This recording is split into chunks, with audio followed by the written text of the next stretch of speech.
नमस्कार सभी को। मैं श्रद्धा सलोनी कक्षा 8वीं की एक छात्रा और पीएम श्री केंद्रीय विद्यालय नंबर 1 भुवनेश्वर में पढ़ती हूँ। आज हमारे साथ है सिमरन जेना, हमारे स्कूल की एक एलुमनी जिन्होंने कि हमारे स्कूल से 2 साल पहले पास किया था और वो अभी एम्स कल्याणी वेस्ट बंगाल में पढ़ रही हैं। तो जैसे कि हम शुरू कर रहे हैं, हमें पता है कि परीक्षा पे चर्चा काफ़ी जल्दी ही शुरू होने वाला है। तो आपको क्या लगता है कि परीक्षा पे चर्चा ने और हमारे माननीय प्रधानमंत्री ने आपको किस प्रकार से मदद किया? परीक्षा पे चर्चा ने मुझे बहुत ही मदद किया था स्कूल के टाइम। स्कूल में हमें परीक्षा पे चर्चा दिखाया जा रहा था और वहाँ से प्राइम मिनिस्टर के बहुत सारे मैसेजेस हमें बहुत हेल्पफुल होता था। एक मैसेज था कि एग्ज़ाम के टाइम हमें डरना नहीं है और कॉन्फिडेंट रहना है और खुद के स्ट्रेस को मैनेज करना है। ये एक मैसेज था प्राइम मिनिस्टर का जो कि मुझे बहुत अच्छा लगा था उस टाइम जब मैंने देखा था परीक्षा पे चर्चा। तो सबसे पहले आपको परीक्षा पे चर्चा कहाँ से इसके बारे में पता चला था और आप अपने जूनियर्स को क्या मैसेज देना चाहेंगे परीक्षा के चर्चा के बारे में? परीक्षा पे चर्चा तो हमें स्कूल में ही दिखाया जा रहा था, तो वहीं से ही मुझे पता चला था, स्कूल में हमें दिखाया जा रहा था तब। और जूनियर्स को मैं ये मैसेज दूँगी कि वो भी परीक्षा पे चर्चा देखें और प्राइम मिनिस्टर जो भी बोलते हैं उनके मैसेजेस बहुत अच्छे हैं, वहाँ से कुछ सीखें। वो अपना टाइम निकाल के हमारे लिए हर साल परीक्षा पे चर्चा का प्रोग्राम अरेंज करते हैं, तो उनसे बहुत अच्छे-अच्छे मैसेजेस वो देते हैं, तो उनको बोलूँगी कि अब देखें। तो अब जैसे कि हम आगे बढ़ रहे हैं, हमें अच्छा लगेगा अगर हम आपके समय में थोड़ा पीछे जाएँ, आपके स्कूल के लाइफ के बारे में जानने के लिए।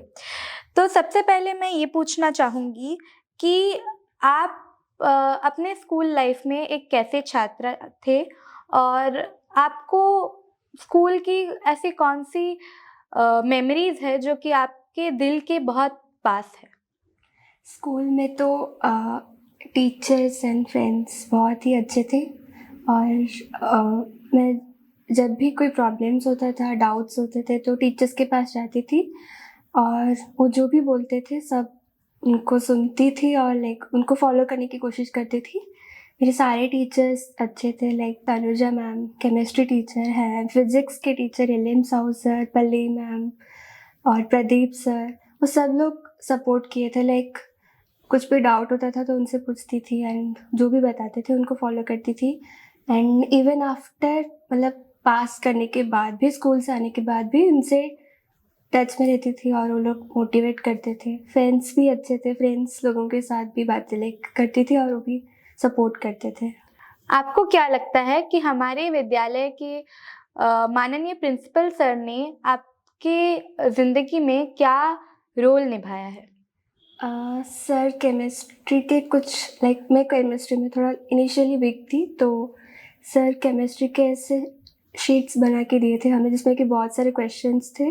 तो लास्ट एंड के टाइम एग्ज़ाम के टाइम मैंने वो सब कुछ प्रैक्टिस किया था और मुझसे मेरा स्ट्रॉन्ग हो गया केमिस्ट्री और बहुत हेल्पफुल थे वो क्वेश्चन सारे और उसके लिए मेरा केमिस्ट्री अच्छा हो गया, इसलिए मैंने I would like to thank him for that. तो आपको क्या लगता है कि आपके विद्यालय के समय में आप एक किस प्रकार के छात्रा थे? आप कौन से एक्टिविटीज़ में ज़्यादा इन्वॉल्व रहते थे? और आपको सबसे ज़्यादा क्या करना पसंद था? स्टडीज़ को छोड़ के मुझे पेंटिंग करना पसंद था, तो जब भी मौका मिलता था तो मैं पेंटिंग करती थी और कॉम्पिटिशन्स में पार्टिसिपेट करती थी।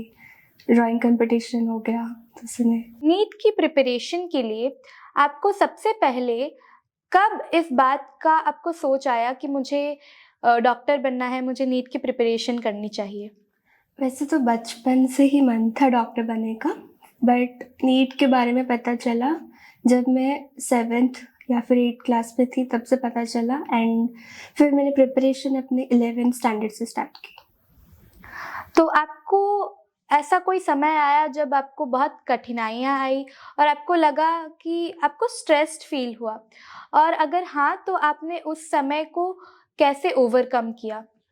प्रिपरेशन के टाइम तो बहुत बार ऐसे स्ट्रेस फ़ील होता है, मतलब पैनिक होता है, बट फिर मैं रिलैक्स होती हूँ, थोड़ा-सा रिलैक्स करती हूँ और थोड़ा-सा ब्रेक लेती हूँ। लाइक छत पर जाके थोड़ा घूम लेती हूँ या फिर पार्क चली जाती हूँ, दोस्तों से बात कर लेती हूँ या फिर फैमिली से बात कर लेती हूँ, तो अच्छा हो जाता है। फिर लाइक थोड़ा-सा रिचार्ज होना पड़ता है बीच-बीच में, फिर आपको अच्छा लगेगा। आपको किस चीज़ ने सबसे ज़्यादा मोटिवेट किया एक ऐसा कठिन गोल लेने के लिए? अ, पहले से ही मेरा मन था लाइक लोगों को हेल्प करना, और ये डॉक्टर बन के ही मुझे लगता था कि हाँ, हो पाएगा, तो इसलिए मैं ये पाथ चुनी। और आपके स्कूल की पढ़ाई के साथ-साथ आपने नीट की प्रिपरेशन को कैसे समय दिया और आपने नीट क्लियर कैसे किया स्कूल की पढ़ाई के साथ-साथ?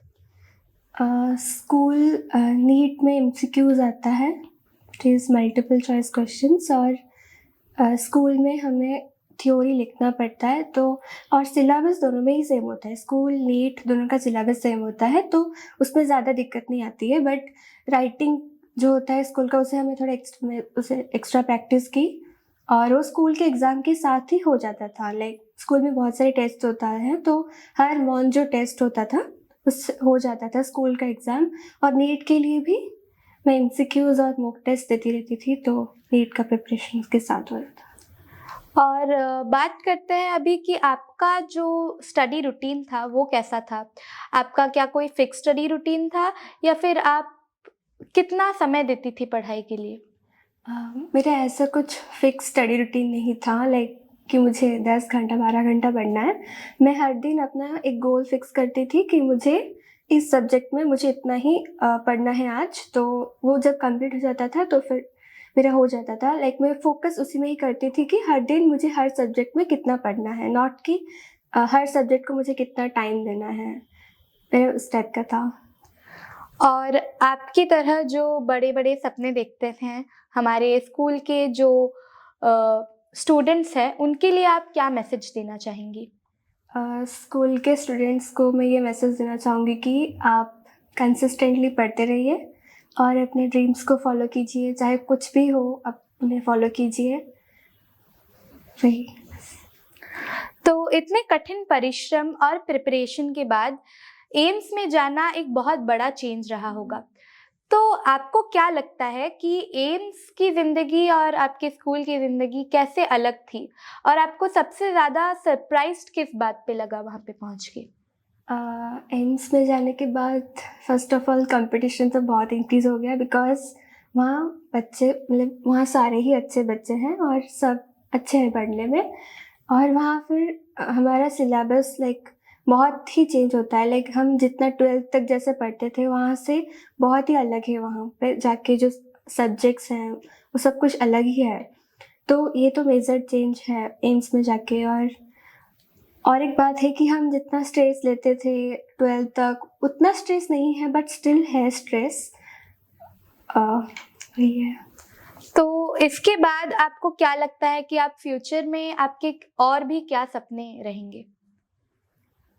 फ्यूचर में अब तो 5.5 इयर्स एमबीबीएस करना है, उसके बाद फिर पीजी करके आगे फिर देखना है।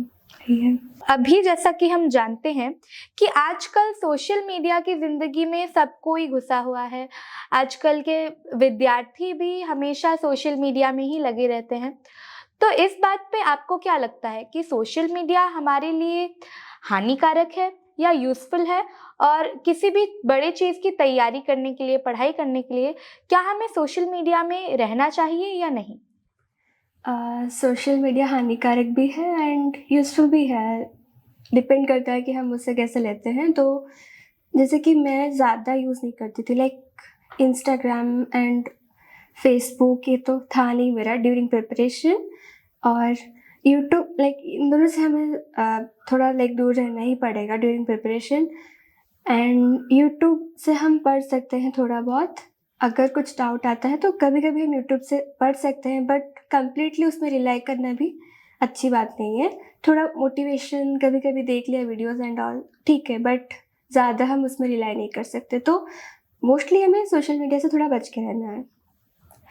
और अभी जैसे कि काफ़ी सारे बच्चों की दिक्कत रहती है कि हम कैसे टाइम मैनेजमेंट करें, हमें अपने पर्सनल लाइफ और हमारे इंटरेस्ट्स को भी टाइम देना है, लेकिन वो पढ़ाई से निकल के उन्हें टाइम नहीं दे पाते।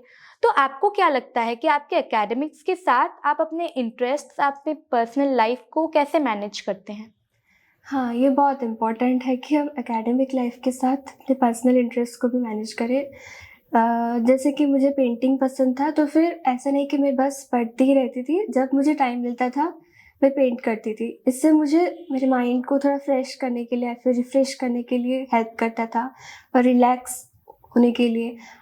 ऐसे कंसिस्टेंटली पढ़ना भी नहीं चाहिए, थोड़ा बहुत रिलैक्स भी करना चाहिए एंड ड्यूरिंग दैट टाइम हम अपने इंटरेस्ट को टाइम दे सकते हैं। लाइक कुछ नोवेल्स पढ़ लिए या फिर बाहर जाके हम खेल भी सकते हैं। मैं बैडमिंटन खेलती थी।